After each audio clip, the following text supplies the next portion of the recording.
Knowledge management क्या है कि अवेलेबल डेटा सोर्स को ऐसे कलेक्ट करना एंड ऐसे सिंक्रोनाइज करना कि वो हमारे लिए एक इंफॉर्मेशन बन सके, जो हमारी नीड के अकॉर्डिंग उसको ऑर्गेनाइज करना और उस ऑर्गेनाइज्ड डेटा को, उस ऑर्गेनाइज्ड इंफॉर्मेशन को एनालाइज करके अपने ऑर्गेनाइजेशन की प्रॉफिटेबिलिटी में इन्वॉल्व करना कहलाता है नॉलेज।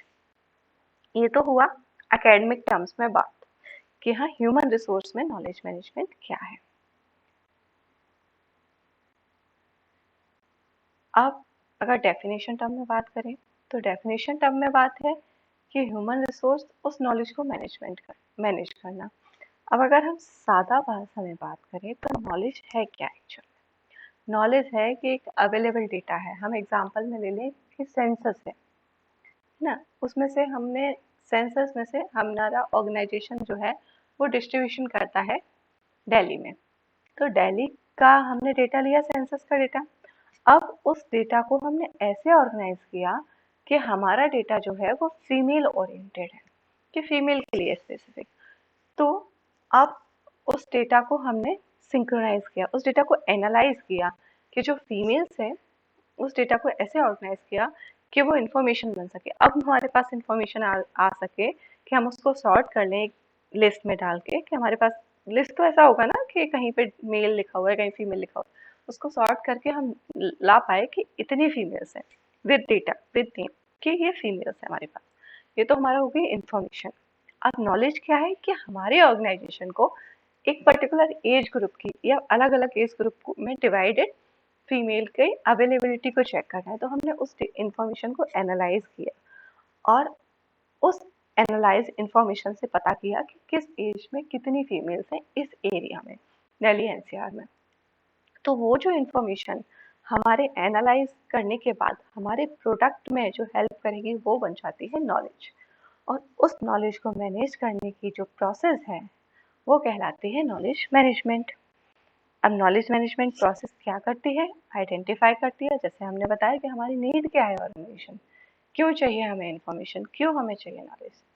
तो वो आइडेंटिफाई किया, डेटा लाए, उसको ऑर्गेनाइज किया, उसको स्टोर किया कि फीमेल की भाई ये फाइल है, इसको हमने सेव कर दिया, डिसेमिनेट किया, अलग अलग जगह पे डिस्ट्रीब्यूट कर दिया, हर डिपार्टमेंट में कर दिया, ताकि प्रोडक्ट वाला उस अकॉर्डिंग प्रोडक्ट बना सके, सप्लाई चेन वाला सप्लाई चेन उस हिसाब से क्रिएट कर सके, मार्केटिंग वाला उस हिसाब से मार्केटिंग कर सके, किस हिसाब कहाँ कौन सा चैनल बेटर सूट करेगा। तो वो सब होता है नॉलेज मैनेजमेंट। अब एचआर में क्या होता है नॉलेज मैनेजमेंट? कि हमारी ह्यूमन रिसोर्स के पास जो नॉलेज है ना, नॉलेज मैनेजमेंट कह लो कि एक एम्प्लॉय के पास जो नॉलेज है, आइडेंटिफाई किया, उसको सही जगह पे ऑर्गेनाइज किया, है ना, उसकी नॉलेज जो है उसको किसी ना किसी फॉर्म में, फाइल के फॉर्म में, प्रोडक्ट के फॉर्म में स्टोर किया और बाकी लोगों से भी शेयर किया, ताकि वो भी उस क्रिएटिविटी को, उस इनोवेशन को समझ सकें, उस स्किल को समझ सकें। अब ये डेफिनेशन कहती है कि अगर हमारे पास नॉलेज ऑर्गेनाइज नहीं है, अवेलेबल नहीं है, तो ये हमारे ऑर्गेनाइजेशन के लिए बहुत ही कॉस्टली हो सकता है, बहुत ही बिजनेस के लिए बहुत ही कॉस्टली हो सकता है। क्योंकि जब हमें वैल्यूबल टाइम पे ये इन्फॉर्मेशन चाहिए और हमारे पास नहीं होगी, तो हमें कहीं ना कहीं बाहर से सीख करनी पड़ेगी, चाहे वो डेटा हो, डेटा एजेंसीज के पास जाना पड़ेगा। और अगर हमारे पास पहले से हमारी रिसर्च टीम, हमारा ऑर्गेनाइजेशन पहले से थोड़ा थोड़ा डेटा कलेक्ट करके रखेगी, तो हमें नहीं जाना पड़ेगा। तो ये इनका कहना है कि अगर हमारे पास वो नॉलेज पहले से अवेलेबल नहीं होगी, तो हमें दूसरे सोर्स के पास जाना पड़ेगा, जब हमारे पास वैल्यूबल टाइम पे जब हमें उसकी ज़रूरत होगी तो। और ये तो आपने मार्केटिंग में भी पढ़ा होगा कि अगर हमें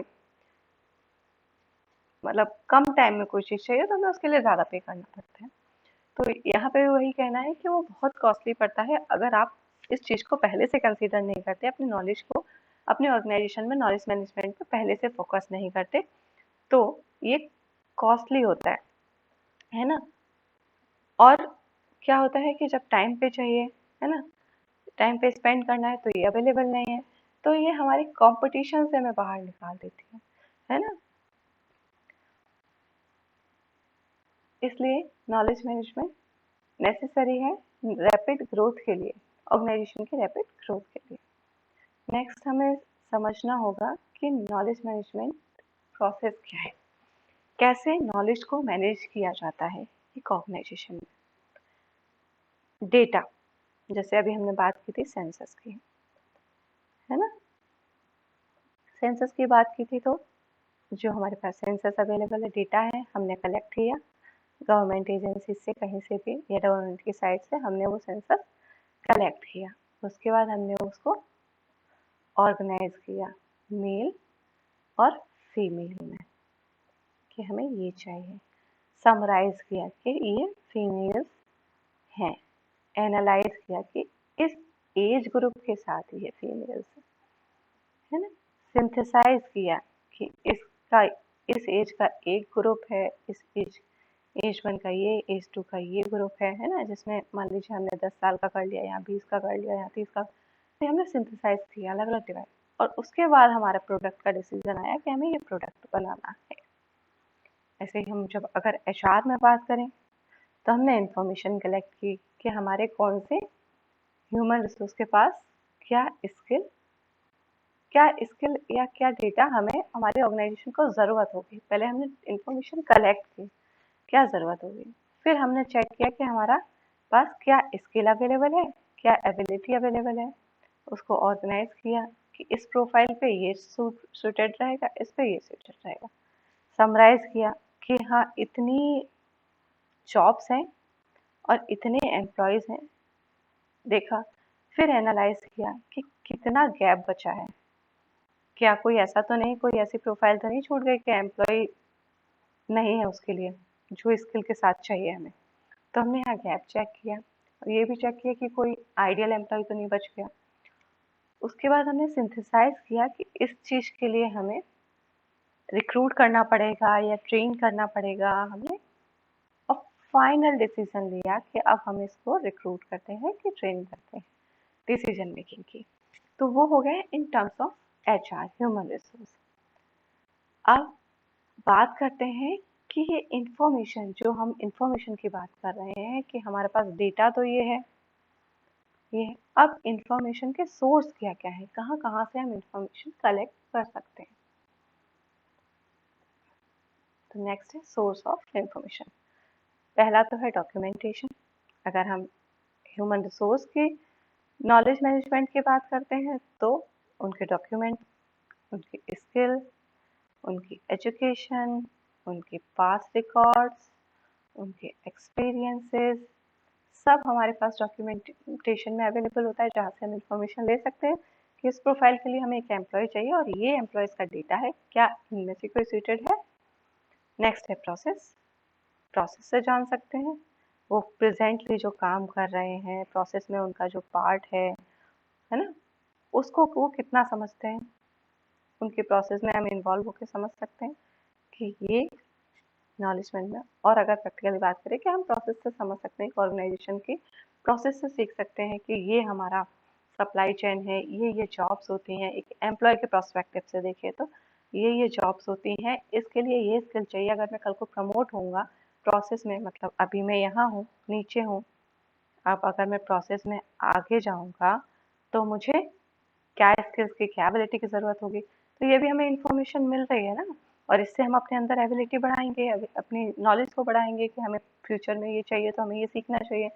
तो ये भी एक सोर्स ऑफ इंफॉर्मेशन होता है। प्रैक्टिस, प्रैक्टिस की जैसे हमने बात की थी कि मान लीजिए मैं आपको ड्राइविंग सिखा दूँ आज, है ना, बता दूँ यहाँ ब्रेक है, यहाँ क्लच है, लेकिन कुछ बारीकियाँ ऐसी होती है जो आप जब ड्राइविंग करते रहेंगे तब आप सीखेंगे। कोई आपको बता नहीं सकता कि हाँ ये चीज़ होती है, ये चीज़ है, आपको यहाँ पे ब्रेक, यहाँ पे मिट्टी है, यहाँ से ऐसे ये चीज़ें आपको प्रैक्टिस से आएंगी, है ना। अगर दो लोग बैठे हैं तो उनको कैसे बैलेंस करना है, ये चीज़ कैसे बताई जा सकती है, तो आप प्रैक्टिस करते रहेंगे तभी समझ आएगा। टेक्नोलॉजी, टेक्नोलॉजी तो देख ही रहे हैं कि इंफॉर्मेशन का कितना बड़ा सोर्स है। हम लोग अभी जो डिस्कस कर रहे हैं वो भी टेक्नोलॉजी है कि टेक्नोलॉजी कैसे इंफॉर्मेशन सीख करने में, इंफॉर्मेशन कलेक्ट करने में, इंफॉर्मेशन को शेयर करने में हेल्प करता है। एडवाइस, अब हर चीज़ तो हम आप खुद एक्सपीरियंस करके नहीं सीख सकते, कुछ हमारे एल्डर्स, कुछ हमारे सीनियर्स हमें जो एडवाइस करते हैं उससे भी हम बहुत कुछ सीखते हैं, तो वो भी एक नॉलेजमेंट के लिए इंफॉर्मेशन का सोर्स बनता है। कंटिन्यूअस इम्प्रूवमेंट, जैसे कि हमने लास्ट लेक्चर में बात की थी कि हम कितना भी सीख लें, कुछ ना कुछ नया रहता है सीखने को। तो जैसे जैसे हम इम्प्रूव करते जाते हैं, कुछ नया और होता है कि इसको भी सीखना है, इसको भी जानना है। तो इम्प्रूवमेंट के साथ साथ इंफॉर्मेशन भी बढ़ती जाती है। तो वो भी एक इंफॉर्मेशन नॉलेज मैनेजमेंट का पार्ट है कि इंफॉर्मेशन सीख करने का एक पार्ट है कि जब इम्प्रूव करते हैं तो आप नया एस्पेक्ट खुल जाता है, नया एस्पेक्ट खुल जाता है तो नया इन्फॉर्मेशन का सोर्स खुल जाता है। नेक्स्ट है एक्सपर्टीज। अगर आप एक्सपर्ट से बात करते हैं उस एरिया के, जिन्होंने बहुत टाइम दिया है उस एरिया को, तो डेफिनेटली आप कुछ ऐसा सीखते हैं जो आप शायद बुक से नहीं सीख पाए, जो आप अपनी प्रैक्टिस से नहीं सीख पाए, है ना, जो आप एक्सपर्ट से सीख जाते हैं क्योंकि उन्होंने एक बहुत लंबा टाइम दिया होता है उस खास एरिया में। ट्रेनिंग, ट्रेनिंग तो बहुत ही जाना माना एक कह सकते हैं कि हाँ, इंफॉर्मेशन को शेयर करने का, इंफॉर्मेशन को, नॉलेज को मैनेज करने का सोर्स है।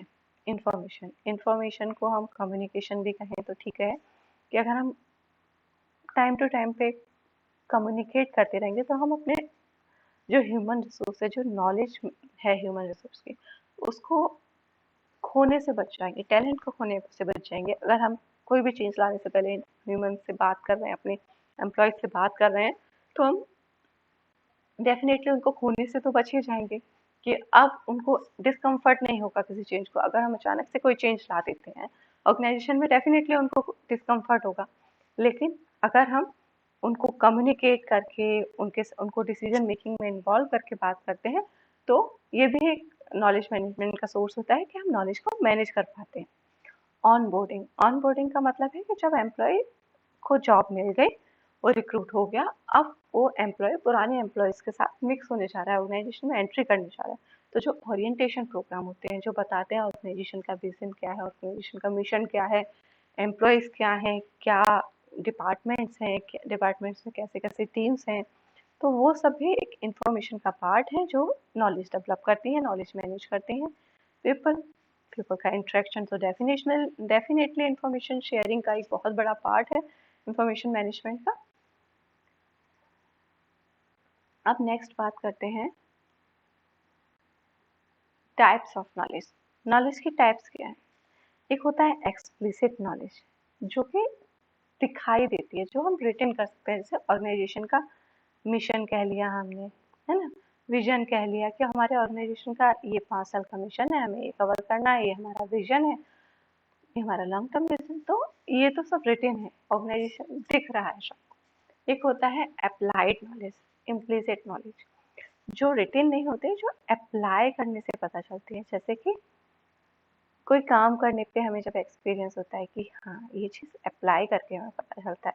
अप्लाइड नॉलेज होती है जो हम शेयर तो नहीं कर सकते कि हाँ रिटन है। जैसे कि अभी हम ड्राइविंग की बात कर रहे थे कि मैं आपको बता तो नहीं सकती कि हमें 2 लोग बैठेंगे तो हम कैसे बैलेंस करेंगे या कैसे चीज़ें, ये चीज़ें आप एक्सपीरियंस से सीखते हैं, तो वो अप्लाइड नॉलेज होती है। जब आप अप्लाई करते हैं तब वो जो नॉलेज क्रिएट होती है वो अप्लाइड नॉलेज। टेकिट नॉलेज मतलब एक पर्सनल इंसान ने खुद के एक्सपीरियंस से जो गेन किया वो है टेकिट नॉलेज। कि आपने कुछ एक्सपीरियंस किया, आप एचआर के, मान लीजिए एचआर मैनेजर थे, और आपने एक्सपीरियंस किया कि एम्प्लॉयज जो नए नए एम्प्लॉयज आते हैं वो काफ़ी मोटिवेटेड होते हैं इनोवेशन को लेके और अदर चीज़ों को लेके, जो कि शायद और नहीं होते, है ना। तो ये भी एक होता है। दूसरा है डिक्लेरेटिव नॉलेज। डिक्लेरेटिव नॉलेज क्या होता है? स्टैटिक नॉलेज में स्पेसिफिक टॉपिक, एक स्पेसिफिक टॉपिक पे, जैसे कि अभी बात कर रहे थे मेल और फीमेल, फीमेल के बारे में जो हमारे पास स्टैटिकल डेटा के साथ जो इन्फॉर्मेशन है कि इस एज में इतनी फीमेल्स इस एरिया में है, तो वो हो गया डिक्लेरेटिव नॉलेज। नेक्स्ट है प्रोसीजरल नॉलेज, प्रोसीजरल प्रोसेस।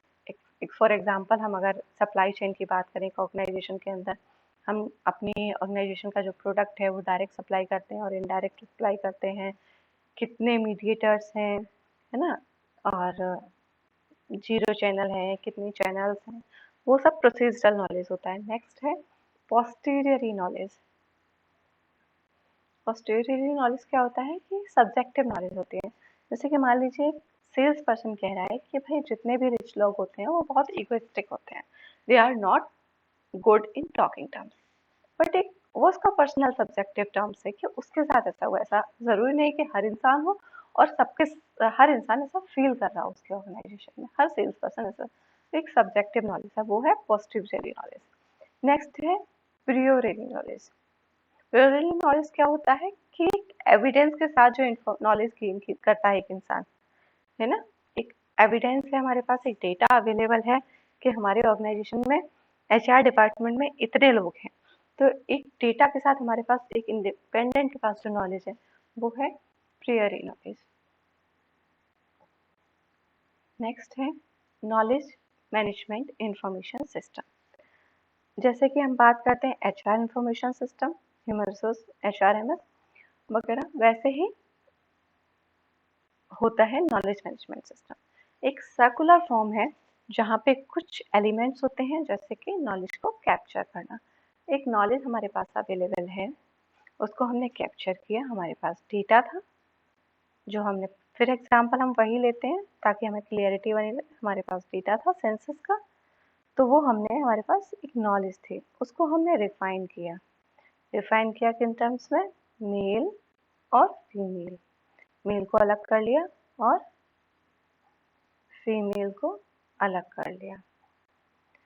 अब हमने उसको स्टोर किया, हमें सिर्फ फीमेल के डेटा की जरूरत थी तो हमने उसको स्टोर कर लिया, वो हो गया फीमेल का डेटा। अब हमने मैनेज किया एज के अकॉर्डिंग कि इस एज ग्रुप में यहाँ पर इतनी फीमेल्स हैं, एज के साथ हमने उसको मैनेज किया। देन डिसेमिनेटिंग, हमने शेयर की वो इंफॉर्मेशन अपने सारे डिपार्टमेंट से। प्रोडक्ट डिपार्टमेंट से बोला कि हमारे पास इस एज की इतनी फीमेल्स हैं, तो उसको पता है कि हमें कितना प्रोडक्ट बनाना है एज ग्रुप 1 के लिए, एज ग्रुप 2 के लिए, है ना, वो सारी चीजें।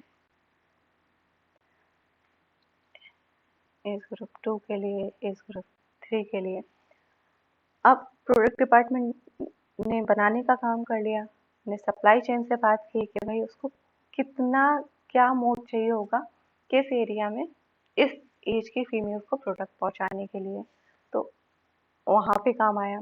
फिर हमने मार्केटिंग पर्सन को बात किया कि इस इस एज ग्रुप की फीमेल्स यहाँ पर ज़्यादा हैं, तो वो अपनी मार्केटिंग स्ट्रेटजी बना सकता है कि अगर बच्चे हैं तो कहाँ पे हम उनको रीच कर सकते हैं, बड़े हैं तो कहाँ रीच कर सकते हैं, है ना। ऑफिस में रीच कर सकते हैं, बच्चे हैं तो स्कूल्स में रीच कर सकते हैं, टीवी पे रीच कर सकते हैं, बड़े हैं तो मोबाइल पे रीच कर सकते हैं। तो नॉलेज को शेयर करने के लिए जो एक नॉलेज हमने ली थी, वो हमने अगर मान लीजिए एचआर के साथ की, अब उसको पता है कि इस एज के लोगों को टारगेट करना है, तो उसको हायर करना है, किस टाइप की सीरियस पर्सन होने चाहिए, छोटे बच्चों को अट्रैक्ट करने के लिए किस टाइप की फीमेल्स चाहिए, मेल्स चाहिए। तो वो सारी चीज़ें एचआर डिपार्टमेंट को क्या हायर करना है, प्रोडक्ट डेवलपमेंट के लिए कैसे लोग चाहिए, सेल्स के लिए कैसे लोग चाहिए, सप्लाई चेन के लिए कैसे लोग चाहिए। तो अब वो जो एक इंफॉर्मेशन, एक नॉलेज है, वो अब ऑर्गेनाइजेशन के हर डिपार्टमेंट के लिए काम काम करती है, इसलिए इसेंशियल है नॉलेज मैनेजमेंट। अब जब हमारे पास ये इंफॉर्मेशन आ गई तो हमारे पास एक नई इंफॉर्मेशन है कि हमारी ऑर्गेनाइजेशन इस ग्रुप के लिए इतना प्रोडक्ट बनाती है। अब इस नई इंफॉर्मेशन से एक और इंफॉर्मेशन निकल के आई कि हमारे पास प्राइमरी प्रोडक्ट जो हमारा है वो किस एज ग्रुप के लिए ज़्यादा है। अब उस एज ग्रुप के लिए हम नया नॉलेज कैप्चर कर सकते हैं, नया सोर्स ऑफ इनकम बना सकते हैं, नया प्रोडक्ट डेवलप कर सकते हैं। तो ये साइकिल चलती रहती है। अब हमें जानना होता है कि टूल्स क्या है नॉलेज मैनेजमेंट के, किस किस तरीके से हम नॉलेज को मैनेज कर सकते हैं। जैसे कि एचआर की हमने बात की थी, कैसे हम अपने एम्प्लॉय को मैनेज कर सकते हैं, उनका डॉक्यूमेंटेशन करके प्रॉपर, उनके एक्सपीरियंस, उनकी नॉलेज, उनकी एजुकेशन का जो हम रिकॉर्ड रखते हैं, तो वो हमारा डॉक्यूमेंटेशन है। जो हमें अगर ज़रूरत है तो हमारे पास एक लिस्ट ऑफ एम्प्लॉयज़ है, लिस्ट ऑफ स्किल्ड एम्प्लॉयज़ है कि ये स्किल्स के साथ हमारे पास लोग हैं, अगर हमें इस पोजीशन पे रखना है तो क्या हमारे पास अवेलेबल सोर्स है। तो ये हमें हेल्प करता है विद इन अ मिनट पता कर सकते हैं डॉक्यूमेंटेशन से। कंटेंट मैनेजमेंट, कंटेंट मैनेजमेंट क्या है कि किस एम्प्लॉयर के द्वारा क्या कंटेंट क्रिएट किया गया, है ना। क्या काम किया गया, इस प्रॉब्लम को सॉल्व करने के लिए हमारे एम्प्लॉय ने क्या काम किया, हमारे इस एम्प्लॉय को किस तरह के कंटेंट की ज़रूरत होती है, ये सारी चीज़ें, नीड क्या है ना, उसका डिसीजन क्या है। तो ये सारे कंटेंट जो है वो नॉलेज मैनेजमेंट में हेल्प करते हैं। आप इन फ्यूचर किसी को इस चीज़ के लिए डिसीजन लेना है तो हमारे पास पता है कि हमारे पुराने एम्प्लॉय ने ये लिया था, बेस्ट डिसीजन रहा था, आप ये ले सकते हैं। नीड, हमारे इस एम्प्लॉय को इस तरह की इंफॉर्मेशन की ज़रूरत होती है तो हम उसको अवेलेबल करा सकें। ये सब कंटेंट मैनेजमेंट सिस्टम करता है। नेक्स्ट है इंट्रानेट। दो चीज़ें होती हैं, इंटरनेट और इंट्रानेट। इंटरनेट क्या होता है, जो वर्ल्ड वाइड होता है, जिसको कोई भी एक्सेस कर सकता है। और इंट्रानेट क्या होता है, इंट्रानेट होता है जो एक ऑर्गेनाइजेशन के अंदर जो एम्प्लॉयज अवेलेबल है, जो पीपल अवेलेबल है, केवल वो एक्सेस कर सकते हैं। तो इंट्रानेट जो है एक ऑर्गेनाइजेशन में सोर्स ऑफ इंफॉर्मेशन होता है, जो कॉन्फिडेंशियल चीज़ें हैं जो सिर्फ एक ऑर्गेनाइजेशन के अंदर शेयर की जा सकती हैं, नॉलेज है उसको मेंटेन कर सकता है। जैसे आपने विकिपीडिया देखा होगा, जहाँ हम देखते हैं कि बड़े फॉर्म में हमारे पास सारी चीज़ें अवेलेबल होती हैं, प्रोडक्ट के बारे में, एक ह्यूमन के बारे में, एक एम्प्लॉय के बारे में, इन डिटेल सारी चीज़ें अवेलेबल होती हैं, वो विकीज होती हैं। डेटा वेयर हाउसिंग, जहाँ हम डेटा मेंटेन करके रखते हैं, एक large number of data maintain करके रखते हैं, ताकि अगर हमें कभी भी ज़रूरत है हम उसको सिंक्रोनाइज करके, उसको एनालाइज करके अपने प्रोडक्ट के लिए, अपने एम्प्लॉयज़ के लिए, अपने ऑर्गेनाइजेशन के लिए बेस्ट यूज़ कर सकें।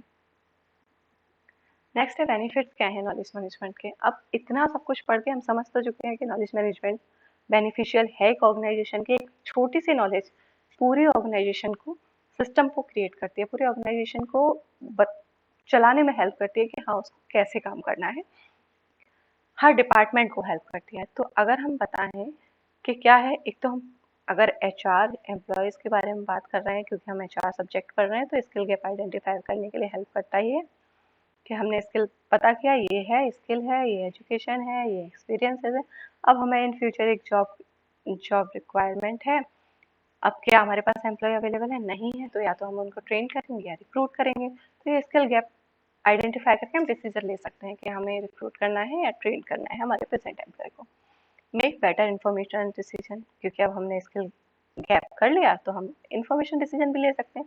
स्किल फाइंड कर लिया कि जरा सा थोड़ा बहुत चेंज की ज़रूरत है, एम्प्लॉय सीख सकता है, तो हम उसको ट्रेन करेंगे। और लगेगा कि बहुत बड़ा गैप है स्किल में, हमें जो चाहिए, जो एम्प्लॉय हमारे पास करेंट है, तो हम उसको रिक्रूट कर सकते हैं, एक बेटर डिसीजन ले सकते हैं। Maintenance enterprise knowledge, maintain enterprise knowledge. अब अगर हमारे पास ये नॉलेज है तो हमें पूरी एंटरप्राइज की भी नॉलेज हो गई कि हमारे पास किस तरह के एम्प्लॉयज हैं, किस तरह की हमारी एंटरप्राइज काम करती है। अब अगर हमें इस निश मार्केट से या इस निश प्रोडक्ट से निकलना है, कुछ और भी नया करना है, तो हमारी ऑर्गेनाइजेशन को किस चीज़ की ज़रूरत पड़ेगी। नेक्स्ट है ऑर्गेनाइजेशनल इफिशियंसी। डेफिनेटली अगर हम बेटर डिसीजंस लेंगे, बेटर ह्यूमन रिसोर्स होगा। अगर हम जॉब के साथ साथ, जॉब डिस्क्रिप्शन के साथ साथ एम्प्लॉय के स्किल को मैच कर पाएंगे, नॉलेज को मैच कर पाएंगे, तो हमारी ऑपरेशनल एफिशिएंसी इंक्रीज होगी ही होगी। अगर हम बेटर कम्युनिकेट कर पाएंगे डेटा के साथ हमारे हर डिपार्टमेंट को कि हमारी ऑर्गेनाइजेशन की एक्चुअल रिक्वायरमेंट क्या है उनसे, तो डेफिनेटली हमारी ऑपरेशनल एफिशिएंसी बढ़ेगी। अब यह है increased collaboration and communication. Data के साथ जब हम बात करते हैं तो वो ज़्यादा इफेक्टिव होती है। अगर हम एग्जाम्पल में बात करें कि अगर मैं आपसे कहूँ कि मुझे कल आपसे 10 बजे 5 मिनट के लिए बस एक बात करनी है, क्या मैं आपसे कॉल कर सकती हूँ? तो आपको कोई एतराज़ नहीं होना चाहिए, या नहीं होगा कि ठीक है एक 5 मिनट की बात। अगर मैं आपको कहूँ कि मुझे मिड मॉर्निंग में बात करनी है, तो वो मैं कभी भी कर दूँ, तो शायद आप डिस्कम्फर्टेबल होंगे कि ऐसे कैसे मैं पूरा टाइम अवेलेबल हो सकता हूँ या हो सकते हो। मुझे एक पर्टिकुलर टाइम तो होना चाहिए। तो जब हम क्वांटिटेटिव टर्म में बात करते हैं, डेटा के साथ बात करते हैं, तो हमारी कम्युनिकेशन ज़्यादा क्लियर होती है और हमारे रिलेशनशिप, कोलैबोरेशंस बनने में आसानी होती है, तो कोलैबोरेशन इंक्रीज होते हैं। डेटा सिक्योरिटी, डेफिनेटली जब हमारे पास डेटा अवेलेबल है तो हम उसको सिक्योर भी करते हैं डेटा वेयर हाउसिंग के ज़रिए, अपने इंफॉर्मेशन सिस्टम के ज़रिए। और हमारे पास जो डेटा है उसके साथ हम ये भी रख सकते हैं कि हम जो हमारे पास नॉलेज है, जो एम्प्लॉयज़ हैं, उनकी कैसे हम सिक्योर कर सकते हैं, कैसे अपने टैलेंट मैनेजमेंट कर सकते हैं। थैंक यू, आज की क्लास के लिए इतना ही।